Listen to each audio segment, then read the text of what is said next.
So guys, we are back for a new episode, and this is Martin, and he's Chidalo. Chidalo, and Yeah. I'm Martin, Chidalo. and we're kicking off for a new episode. We're going to be talking about Israel, Palestine, Hamas, war going on in the Middle East, right? Yep. Isn't it interesting how it's like there's that Israel Hamas? Like that's how it's said. Yeah, because It's like Israel Palestine. yeah, because apparently they claim they're fighting the terrorists, but really it should be Israel Palestine because Right. Actually, you know what? they're killing more Palestine than they're killing more Hamas. You just said apparently, so hey, kick that off. You actually just went into the perfect question. Yeah. I mean, they are killing more Palestinians than they're killing Hamas, isn't it? I mean, if the war is against Hamas, Should be killing just Hamas. they should be killing more Hamas. But it's war against the Palestine because I think their death rate should be about like what now? I think I lost count. It used to be about like 12,000 when I was cautious about it, and then I think injury should be like around 45,000. This is a day. Oh, total. A day. No. That's total. Oh God. I was like, yo.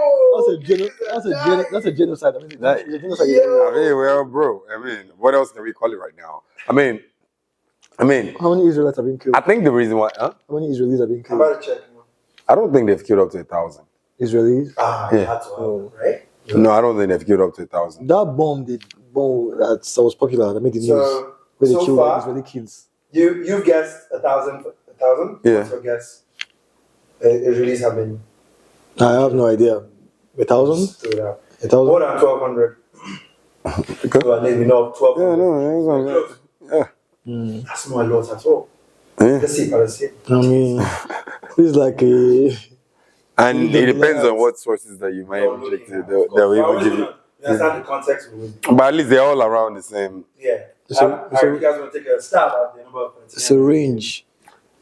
What you say? The number of Palestinians that have been killed, 20,000. 20K? Yeah. Martin, what about you? 20. Yeah. 20K You think- No. I heard it was 12 before. You said killed, right? Yeah, No, killed. the death toll. So I should be. The total of that I think it should be. in the It should be Gaza within that. I should be within that 16,000 to around around that 20,000. 16 and 20. Yeah, 16. A total of 31,000 Palestinians Whoa. in Gaza Strip have been killed as of 13 January 2024, Well, as of 13. which is See, my statistics Yes. that I was using was even from November. yes. That's something wild. Like, I mean, 20, 30K, that's not too much. I'm like, that's actually a lot. Wait, I think what are you calculating? You got to do it. You have to know the population of the people that are in there. Yeah, but I mean, I heard when you said You're like trying to see 12K. like the chunk of percentage. Yeah. that are Yeah. actually lost. That's how, I mean, what else are you going to base your? That's how you can judge how much Yeah. is happening to a group of I mean, otherwise, if you just said, 30 people, Yeah, 30, I get what you're saying. If there are Yeah. a billion people and 20 to 30K, then it's not Yeah. that different, bro. Right.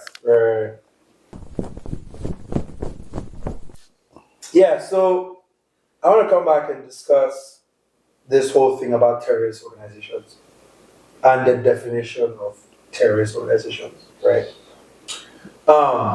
Based on you guys' experience and knowledge of history, Mm-hmm. do you feel like there's some bias in in organizations they consider terrorist organizations? From my experience, I've realized that a lot of terrorist organizations, sometimes they tend to come from people who think they're fighting for something greater than themselves, for something they feel like is justice. Like, say, in the case of like Boko Haram, apparently how their history started with Yusuf Guy and everything about fighting against Western whatnot, and then for example IPOB who believe that they are being oppressed and whatnot. And then the states ends up prescribing them, or even I don't remember the names of the guys who started World War I at some point. That's the assassinated Archduke Franz Ferdinand. They usually start off as people fighting for what they believe is justice, then they go overboard.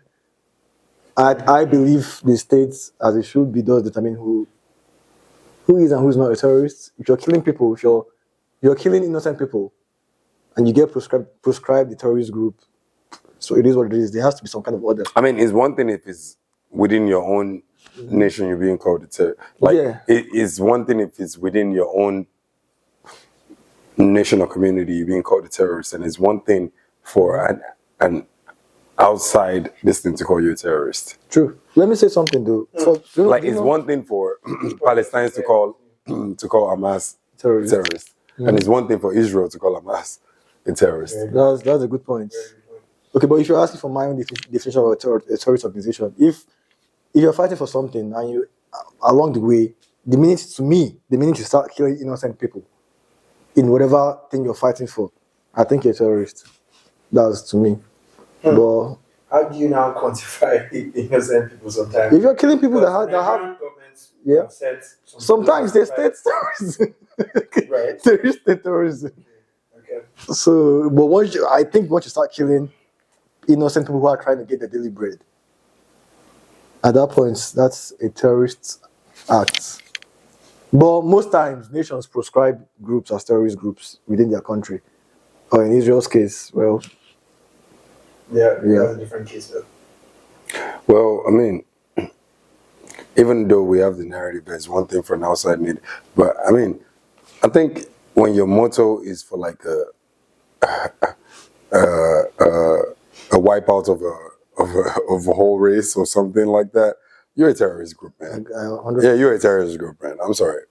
Like, I don't even understand how like there's no you cannot be of any kind of a positive agenda. Like, if you know what it is, like when you say something is your motto, it means that's your identity, that's what you stand for. So how can you go about anything reasonable when your motto is the destruction of life? So are we saying that in history, there hasn't anyone that has been like, part of our motto is to fuck niggas up and actually got to use it, actually succeeded? I don't think so. I mean, thought it was one bigger goal. Of course, there's always a bit. There was this we're gonna fuck shit. Yeah. I think to fuck shit up is always a standby, but like your prime motto, your flag, your emblem is something that gets to watch your motto. So let's okay. Well, I thought the motto is the whole we want our own state. We need to fuck shit up to get there. No, Hamas's motto. No. The Palestine's motto is to get their own state. Now, don't mistake these two advocates. They're a little bit different. So yeah, but Hamas's motto is the eradication of Israel. Like, so let's I don't know. So what if, God forbid, what if it happens, right? So what are you guys living for after that? Like do you guys just be like, oh God, all right, man, I think I'm done living. Like, I've achieved my whole goal. I don't need to populate this earth no more. I don't need to give birth. Like, what do you do? I don't understand. What do you do after that? Like, it don't make no sense. I don't know. So for that, I definitely think they're terrorists. That's scary, Sha. Imagine someone's life goes to eradicate you. Yeah, like just imagine. Like a vendetta.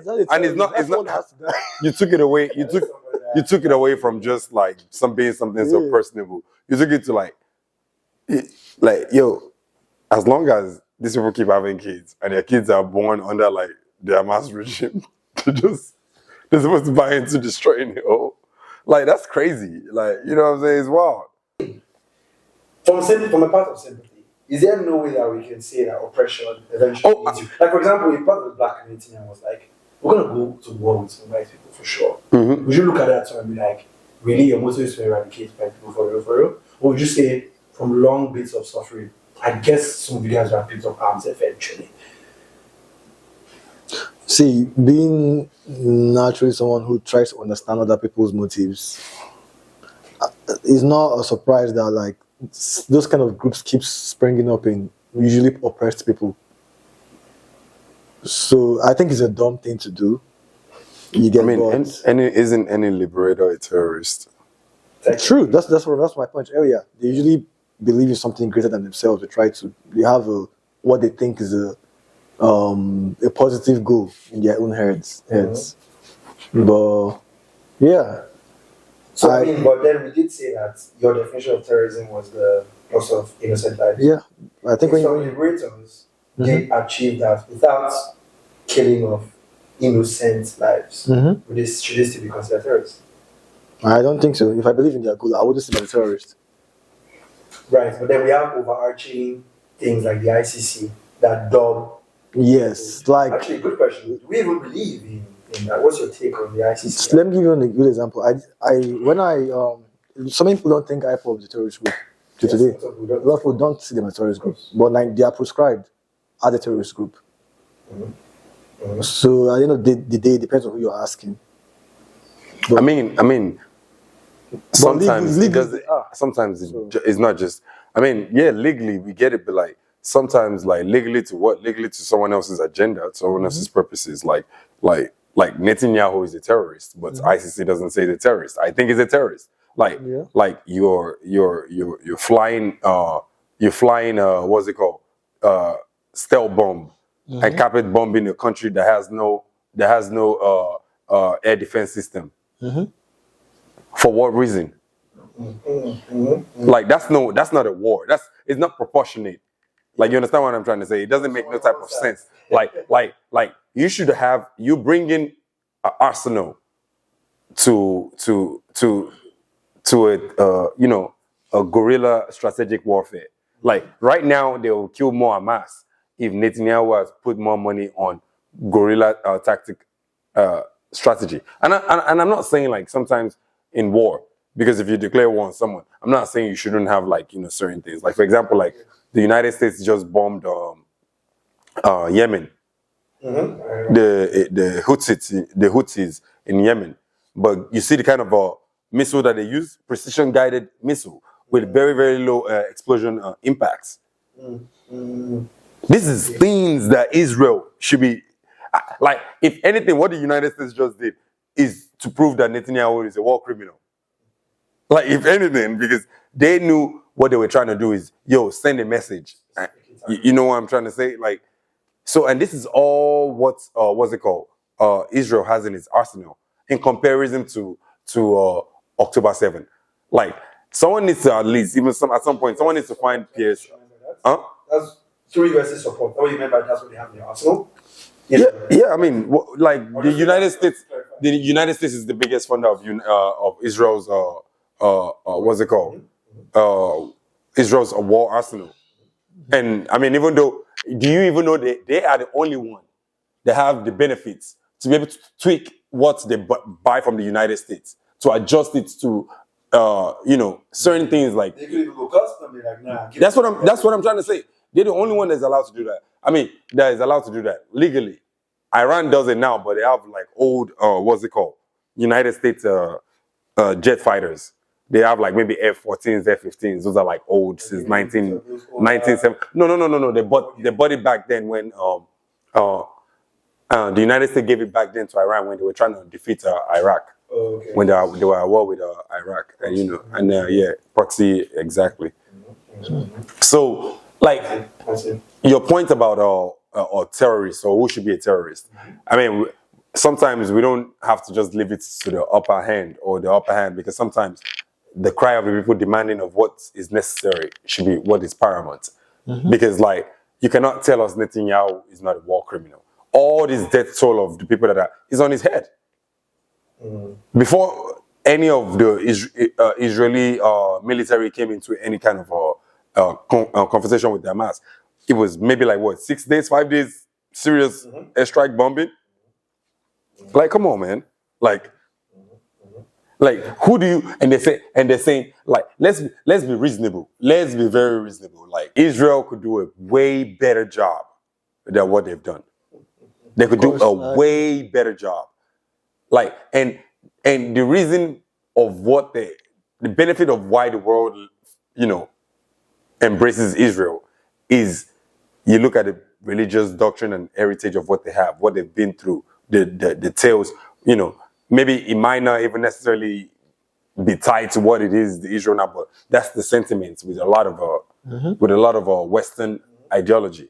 You know what I'm saying? I know it's funny you even said how you guys would actually even connect with Israel's history a little bit and tie it into the black history. Remember you mentioned that point? Oh yeah, definitely. Yeah, the oppression, everything. I think we can relate more to Israel than I would say like Palestine. Of course. Because of the black prejudice and the prejudice that Jews have faced all over the world, leading to their migration and their wants for their own country. Yeah. That's why they all fled and everything. But anyway, see, like your one state policy thing, I actually think that all of them are the same from the same family. Palestine. What is the one state policy thing? I know he You believes are- that they should. You want to tell the story, or should I just say? The one state policy that I talk about is almost like even tied to biblical ideology. Like he was mentioning, like they're all their history is all so related. intertwined for so long. Like even the first prime minister of Israel, the woman, what's her name? Oh my God, I forgot what her name is. The lady. She was a very good friends with what's his name? Idi Amin. was it the first prime minister? So this one said No, she was a woman, the first female Israel, Israel prime minister. Golda Meir. Golda Meir, exactly. Thank you. If you look at her footage where she gave an interview that she used to be a Palestine. She is a Palestine. She said that. Like, you know what I'm saying? Like, because if you're Jewish and you lived there, you were Palestine. Yeah. I see. So I see. the ideology of a Jewish state or a Jewish or Israel, the recognition of Israel didn't come until 1948. Yeah. So, but even now, for me, like, let's say because we're trying to draw you're asking for sympathy for like for the Palestine. Let's look at a point of sympathy for like the Palestine. Look at the Jews.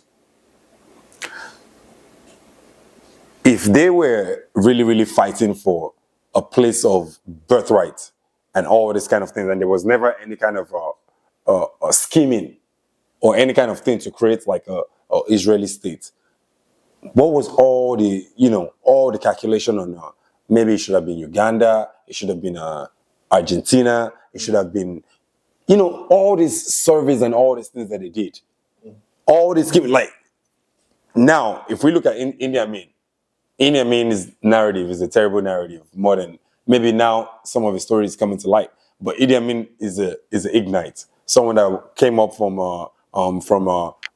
militia military group to being going into the Queen's army and then gain all this experience and whatever the case might be, and then overthrowing the president of Uganda at that time. You wouldn't even know they were using him he was used to overthrow the president that he overthrew.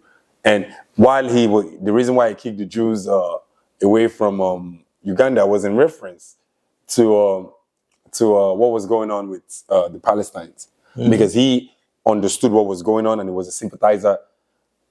Idi Amin and Golda Meir were good friends. They talk about it. Yeah. Interesting. Did he want? So wow, because he said a whole thing. Like he made a statement. He was like, Amin stated that Hitler was right to ban 6 million Jews. Yeah, because he said what? He said Hitler was right to burn 6 million Jews. To ban or burn them? No, to ban, like to kick them. Burn them. To burn. Oh, to burn. Yeah. Oh yeah. Well, that was wild. But yeah, I mean, when you make reference like I said, I don't stand for. Obviously. I don't stand for it, but I understand where he's coming from in a place of a leader of a group of people, because he understood the same that was going on, like the way what is going on in Palestine? the apartheid state that's going on in Palestine right now. Yeah. He understood that was what was going to come. His country was in contemplation for one of those things. See, I get it though from both sides in the sense that they all believe that the strip of land is theirs for so many years, and they've lived scattered over the world. Both the Ashkenazi, that's the ones in I think Germany, the Jews in Germany, the ones in USA, the Spanish Ashkenazi, ones, yeah, they're all just kind of whatever. That then they all the things they had been through, both in Germany and especially Russia as well. So I kind of get wanting a place to call home, and then they all had all that Jewish ideology in their head. Well, it was really the Zionist movement, that was really pushing for them to go to come back to their land over time. But then, like from the perspective of the Arabs, now these are like people who like you've grown up not knowing. Then all of a sudden they all come like with all the aliyahs, the migration coming to your own land, and suddenly you're now a minority. And you want to even state. you want to even understand, like, you want to understand what is funny is because, like, people never understand, like, there's a big breach between the Western Europeans and Jews.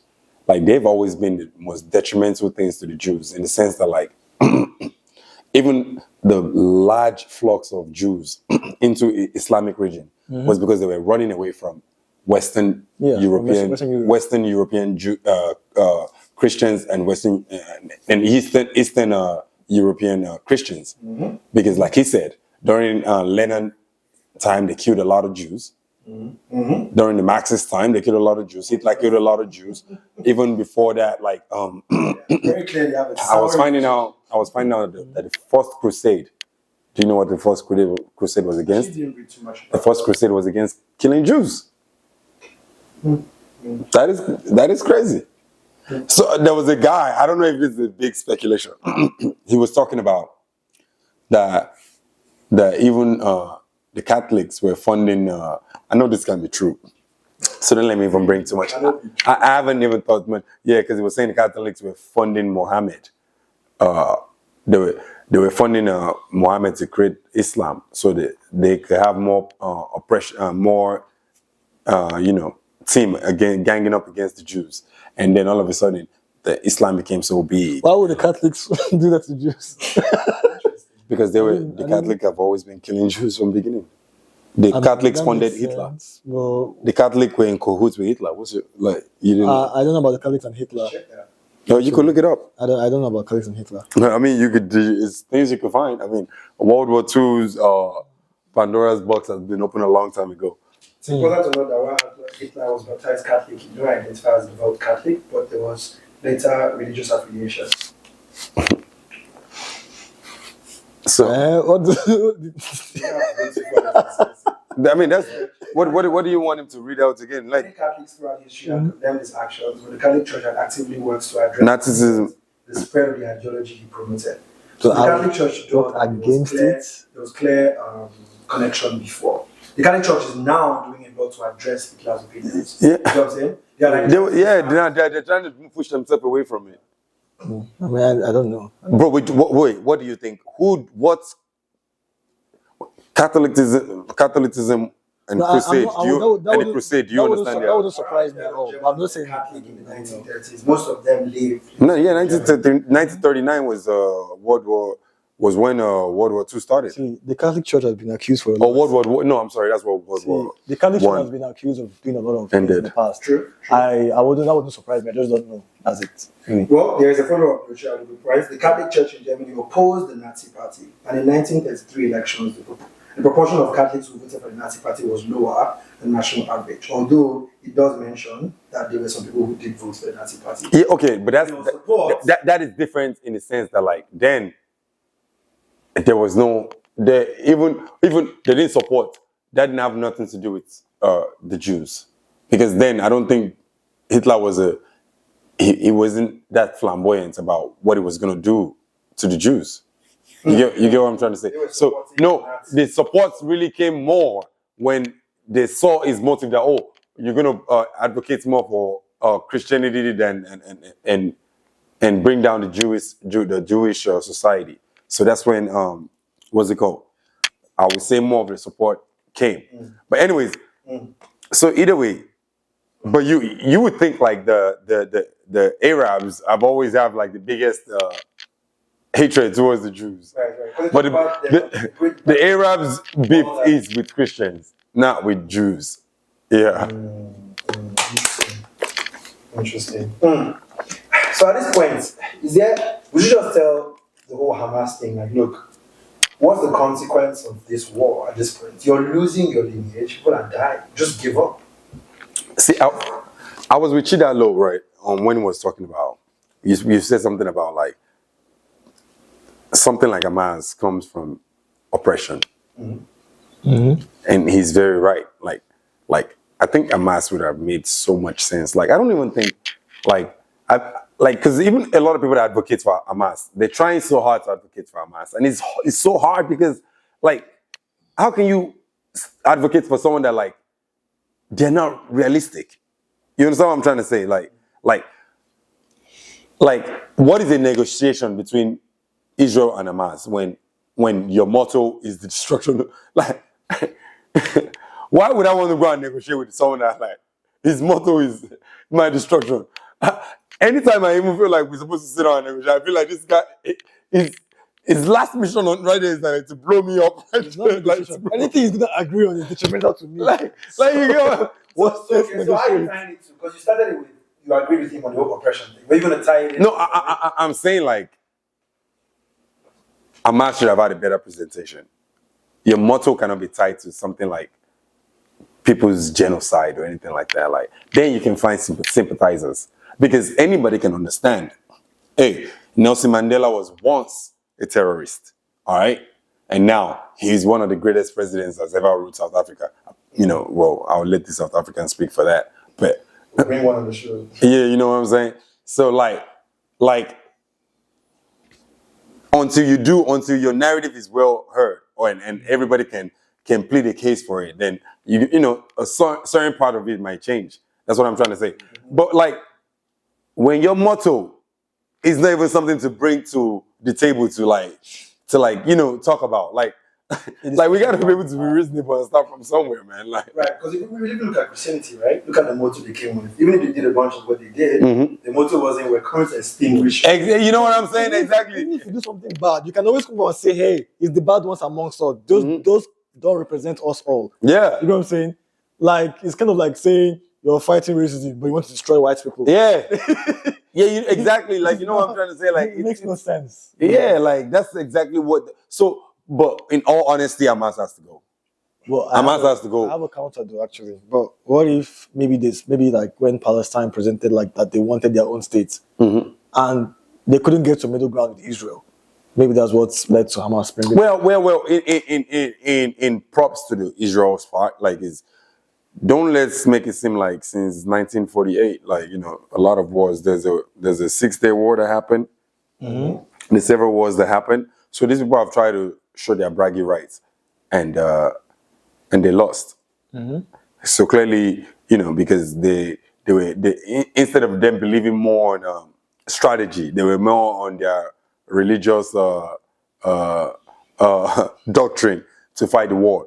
Israel had a great backbone like the United States of America that can give them the right necessary tools and information and everything that is needed to be able to win war. And they had qualities of jets. Did you know how much Air Force ability Egypt used to have? And all this Egypt, Syria, Lebanon, Iran, and who else? I'm missing someone. I know I'm leaving someone else. They all declared war on Israel, and Israel took care of business. So we have to. Israel has paid its dues. You're missing Jordan for that list. Jordan, I'm sorry, exactly what the last one was. Jordan. Arab states. So Israel has paid its dues.